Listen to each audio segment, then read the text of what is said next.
আজকে বানাতে যাচ্ছি একদম ইউনিক আর ভীষণ মজার একটা রেসিপি। পুঁইশাকের পাতা আর মসুরের ডাল দিয়ে ক্রিস্পি বড়া। একবার খেলে বারবার বানাতে মন চাইবে। প্রথমে পুঁইশাক থেকে শুধু নরম পাতাগুলো আলাদা করে নিলাম, ডাঁটাগুলো অন্য রান্নার জন্য রেখে দিলাম। এরপর পাতাগুলো ভালোভাবে ধুয়ে একদম কুচি কুচি করে কেটে নিলাম। অন্যদিকে আগে থেকে ভিজিয়ে রাখা মসুরের ডাল ব্লেন্ড করে একটা বাটিতে রাখলাম। এরপর সেই ডালের সাথে যোগ করলাম কুচি করা পুঁইশাকের পাতা।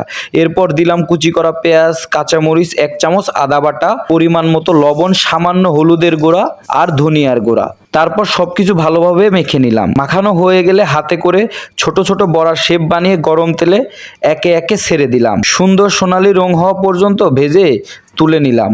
ব্যাস, তৈরি হয়ে গেল মসমসে আর দারুণ স্বাদের পুঁইশাক পাতার বড়া। গরম ভাতের সাথে খেতে কিন্তু অসাধারণ লাগবে।